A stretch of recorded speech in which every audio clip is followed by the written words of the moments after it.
Hello students, advance account में हम आज स्टार्ट करते हैं चैप्टर नंबर 6। मेरे नोट्स में chapter number 6 buyback of shares and securities.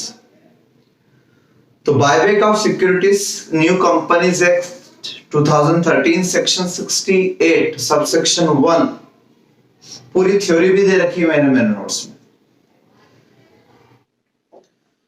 तो सेक्शन 68 की आप बेयर रीडिंग करेंगे और सेक्शन 68 सबसेक्शन 2 की करेंगे।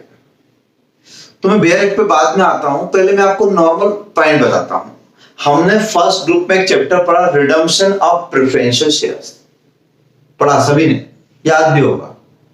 तो प्रेफरेंशियल शेयर्स रिडम्पशन का जो चैप्टर पढ़ा उसमें प्रेफरेंशियल शेयर्स का रिडम्पशन किस में से हो सकता है?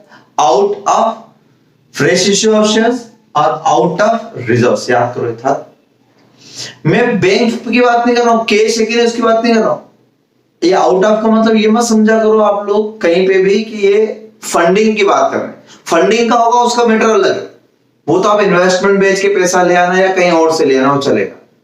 हम कैपिटल रिक्वायरमेंट की बात कर रहे हैं, यानी आपकी बैलेंस शीट में प्रेफरेंशियल शेयर कैपिटल 5 लाख रुपए की डिलीट हुई, रिडम्पशन होगा, हटेगी, तो उतने के बराबर आपको यहां पर या तो नए शेयर लाना है, या तो न्यू इक्विटी शेयर्स ले आओ आप, या प्रेफरेंशियल शेयर कैपिटल ले आओ, और नहीं तो आप अपने रिजर्व्स का सीआरआर बना दो। क्या बना दो? सीआरआर, यानी आपके फ्री रिजर्व्स कैपिटलाइज कर दो। वो फ्री थे, रेवेन्यू रिजर्व थे, वो उसको कैपिटल रिजर्व बना दो ताकि पैसा ब्लॉक हो जाए। क्योंकि सीआरआर का इस्तेमाल सिर्फ एक ही काम के लिए होगा, वो किसके लिए होगा? For issue of bonus shares.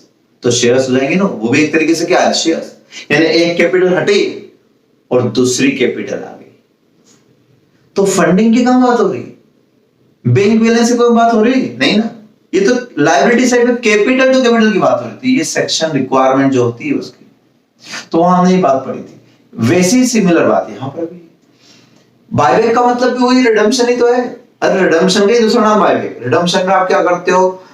अपने शेयर्स लेके पैसा लौटा देते हो वापस, यानी शेयर्स खत्म पैसा वापस, इसलिए यही हो रहा है। बायबैक अपने शेयर वापस मंगवा लिए, पैसा ले लिया, खत्म, यानी वो शेयर्स खत्म हो जाएंगे।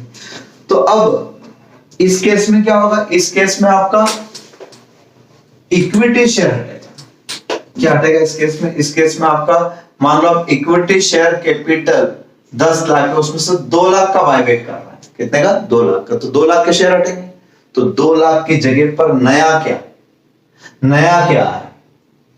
तो ये सेम एक जैसी बात है, लेकिन कहीं कहीं डिफरेंस, इसलिए मैंने कंपैरिजन करवाया आपको।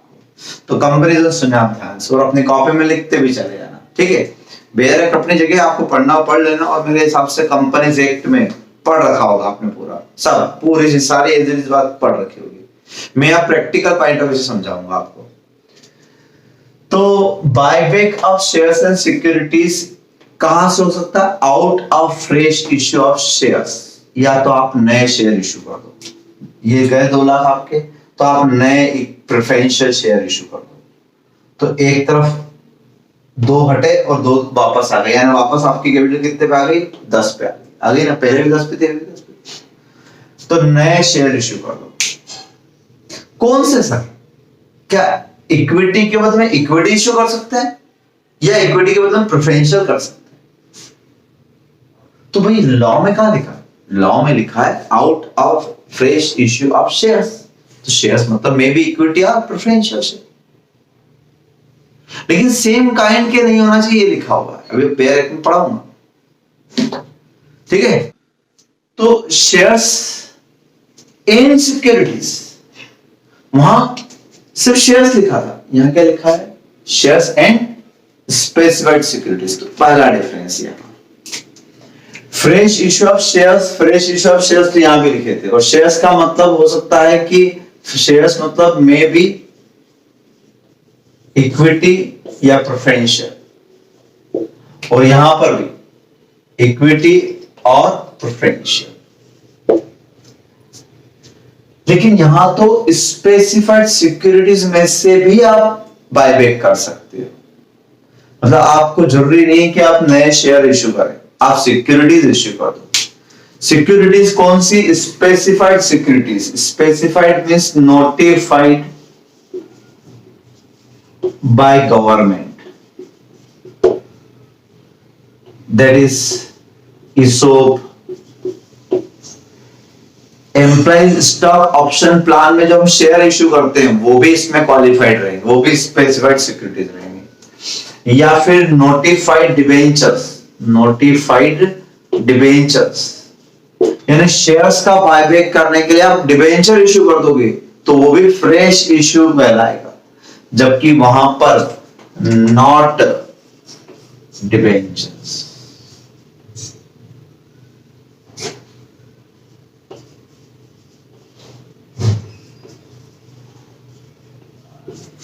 तो वहां डिबेंचर्स एंड अदर सिक्योरिटीज नहीं था, वहां सिर्फ इश्यू ऑफ शेयर्स था।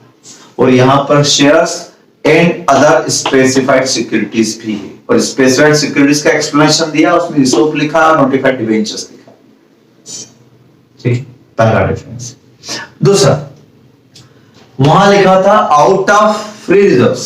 आउट ऑफ फ्री रिजर्व्स का मतलब यह है कि आप रिजर्व्स को कैपिटलाइज कर दो, यानी free reserves account debited to CRR entry की, जनरल रिजर्व पीएन अकाउंट को CRR में डाल देते थे, ठीक है, यानी कैपिटलाइज कर देते थे, तो ये रिक्वायरमेंट पूरी हो जाती थी। बट फ्री रिजर्व्स, और फ्री रिजर्व्स का मतलब क्या था वहां? Free reserves means general reserve, P&L account, dividend, equalisation reserve and other reserves which are available for distribution as dividend, ये लिखा था। But not share premium account. But share premium account is not free reserve. Share premium free reserve नहीं होता है, उसको छोड़ देंगे। और यहां क्या लिखा है? ये बड़ा डिफरेंस कि out of free reserves and securities premium, and security, यानी securities premium can be utilized for buyback purpose। ये बड़ा डिफरेंस है। तो फ्री रिजर्व्स का मतलब तो वही है, ठीक है। Free reserves means general reserve, P&L account etcetera and other reserves which are available for distribution as dividend, यानी जिसमें से आप डिविडेंड बांट सकते हो, कोई रेस्ट्रिक्शन नहीं है, वो फ्री रिजर्व्स होते हैं। और बायबैक में free reserves includes securities premium, ठीक है, ठीक है, ये बात ध्यान रखना।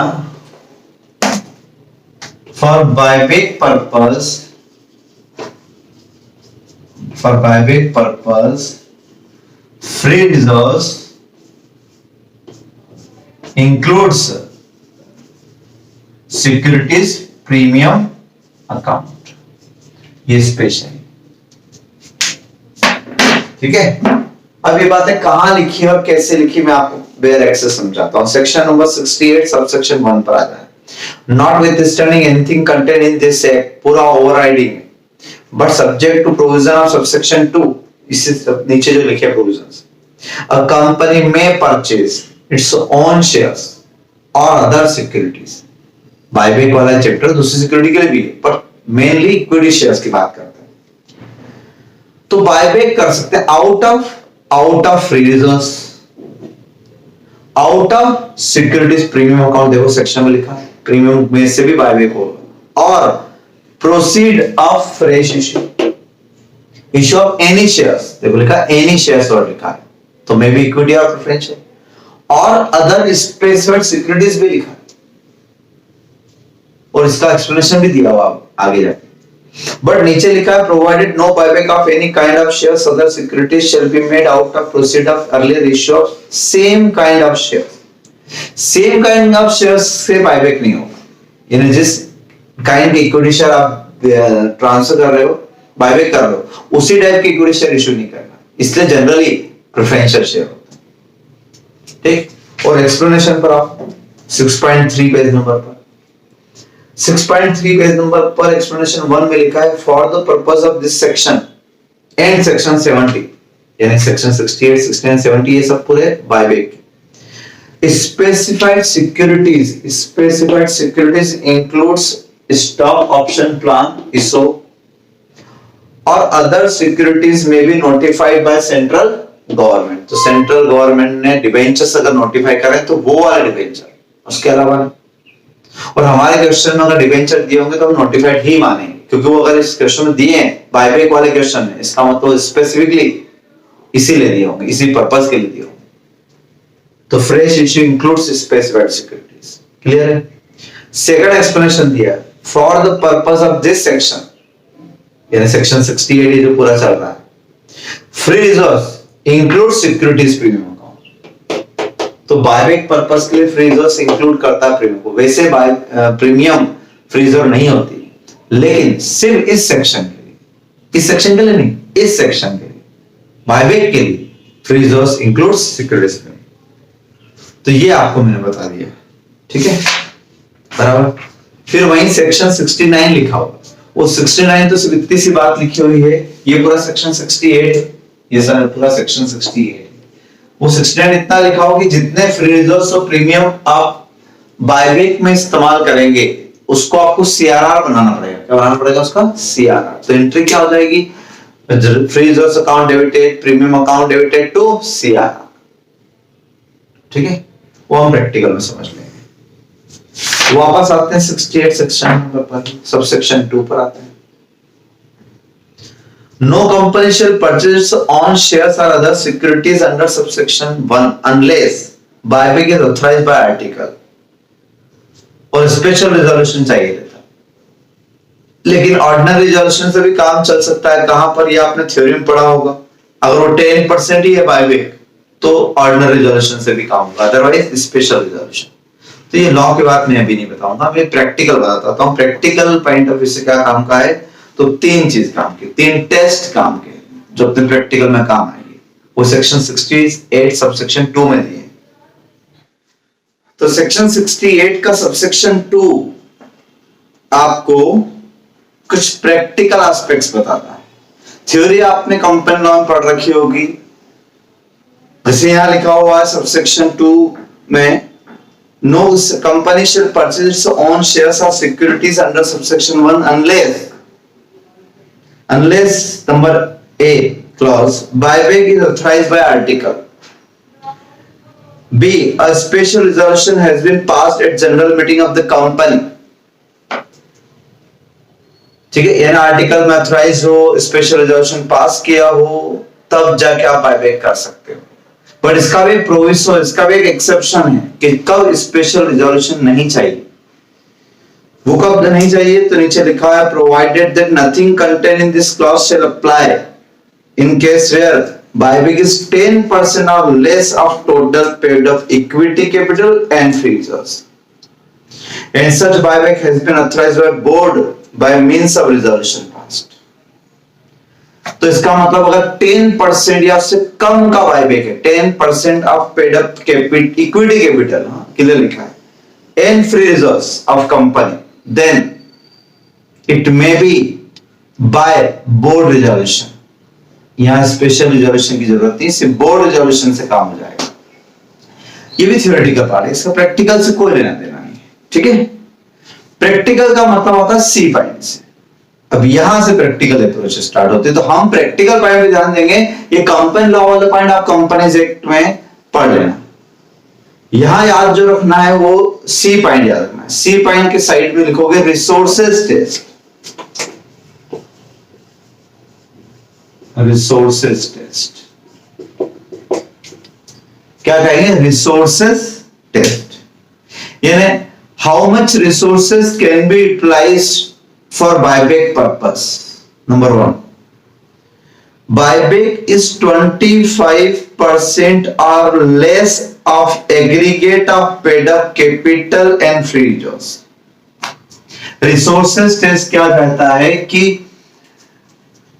buyback is 25% or less, 25 से उससे कम होना चाहिए। किसका 25? 25% or less of paid up capital,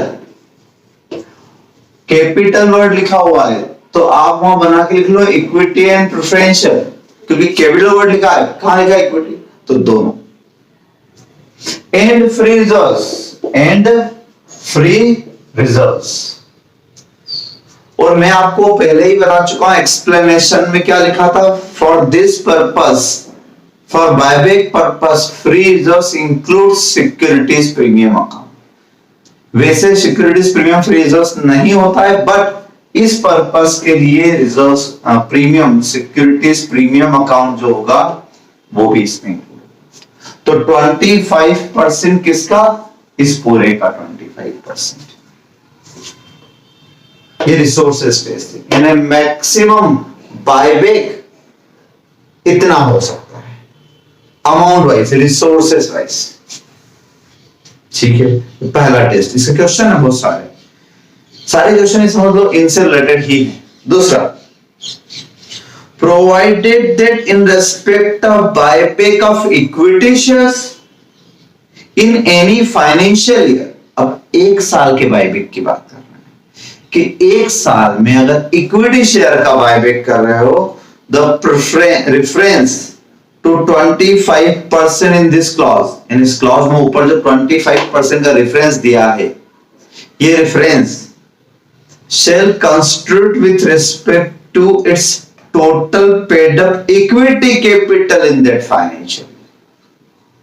यानी 25 का मतलब फिर ये वाला 25 नहीं होगा, फिर कौन सा 25 होगा, 25% ऑफ इक्विटी कैपिटल।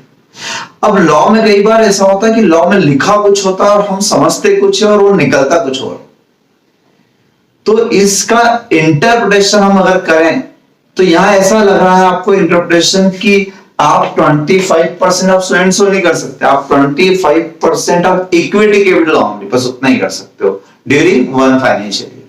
बिल्कुल सही। लेकिन जब हम प्रैक्टिकल अप्रोच करेंगे, प्रैक्टिकल क्वेश्चन करेंगे स्टडी मटेरियल में, तो इसे कहा जाएगा आउटस्टैंडिंग इक्विटी शेयर टेस्ट। क्या कहा जाएगा, आउटस्टैंडिंग इक्विटी शेयर। कितने शेयर्स आउटस्टैंडिंग थे ड्यूरिंग फाइनेंशियल ईयर, इस फाइनेंशियल ईयर में इक्विटी शेयर जो थे उसका 25% of equity share,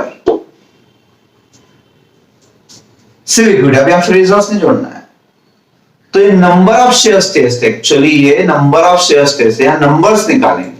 outstanding equity shares test, outstanding number of shares test, outstanding number of equity shares test, यानी नंबर्स में कितने इक्विटी शेयर्स का आप बायबैक कर सकते हो मैक्सिमम ड्यूरिंग फाइनेंशियल ईयर। ठीक है, दो टेस्ट हो गए, तो 2 पॉइंट हो गए। डी पॉइंट, तीसरा टेस्ट, तो थर्ड नंबर हम टेस्ट लिखेंगे debt equity ratio test, debt equity ratio test.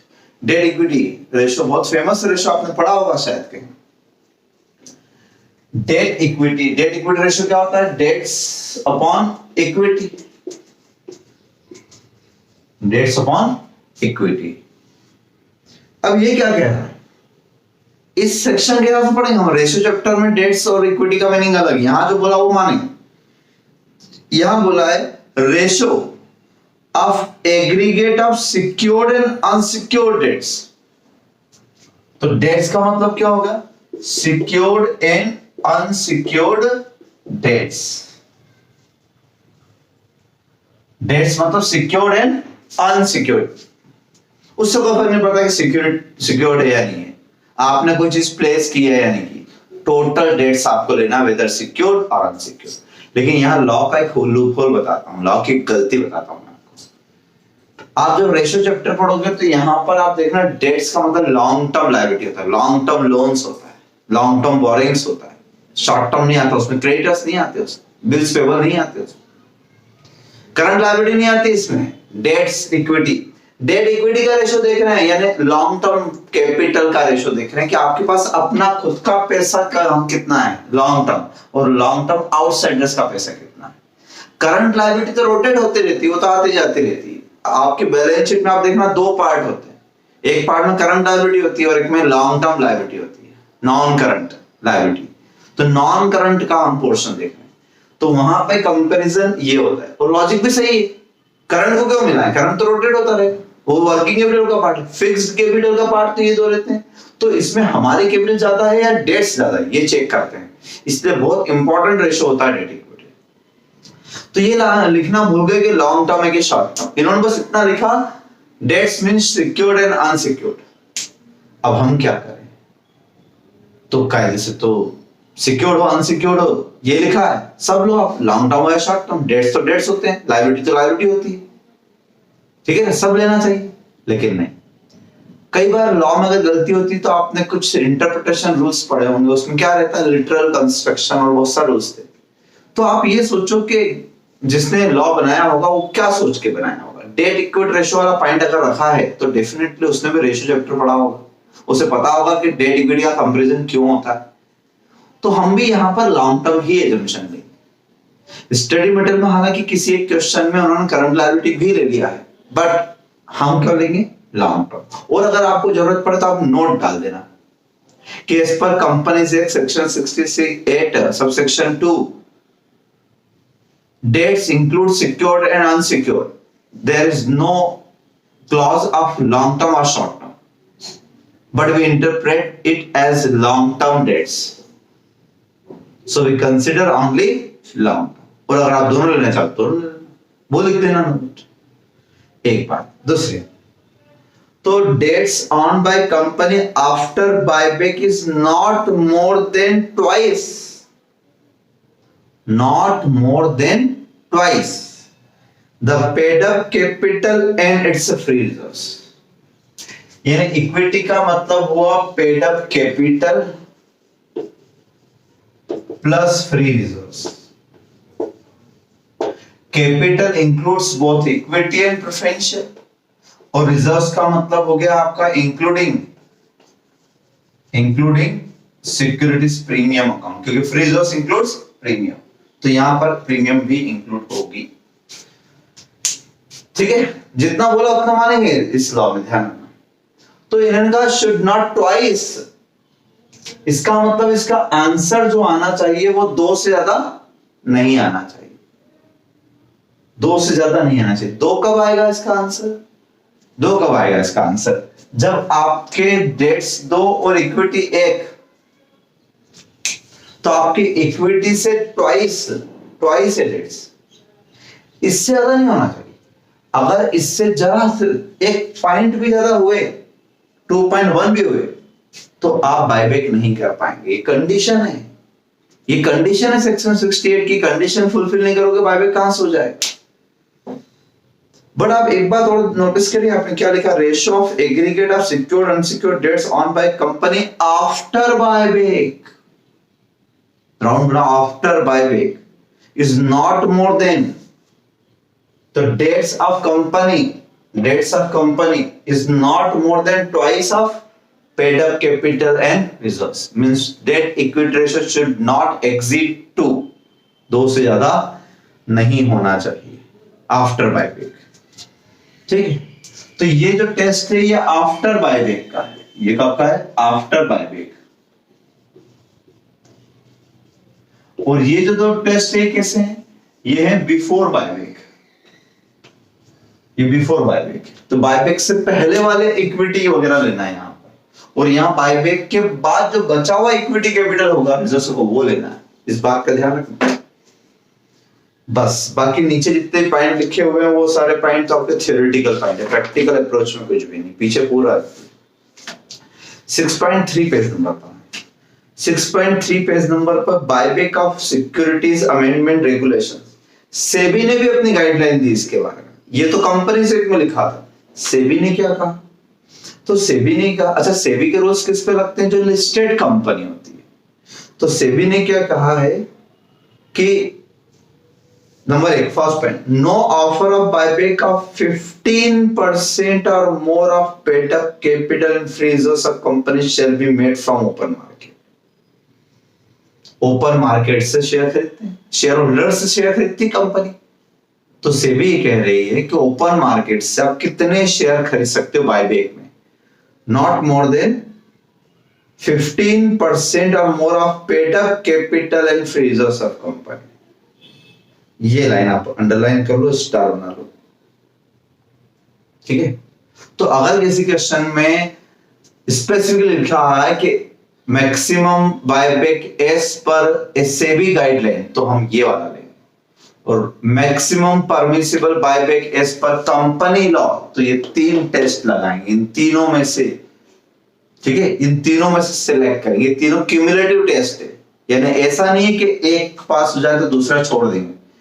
ये भी if all the 3 test pass then company buyback, company तभी बायबैक कर पाएगी। ये कंसेप्ट है, ठीक है।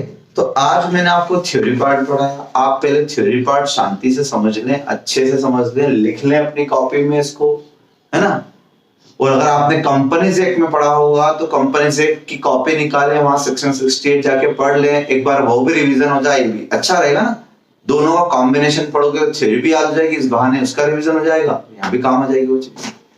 But practical point of view से क्या होता है मैंने बता दिया। Out of freezers, out of fresh issue, out of premium हम बायबैक कर सकते हैं। और बायबैक के 3 टेस्ट लगाना है आपको। वो 3 टेस्ट बहुत इंपॉर्टेंट है, क्वेश्चंस आएंगे। तो अब मैं अगले वीडियो में आपको जर्नलिटी समझाऊंगा और फिर हम इस टेस्ट से रिलेटेड क्वेश्चन करेंगे, ठीक है। तब तक आप इतना रिवाइज करें। Thank you so much.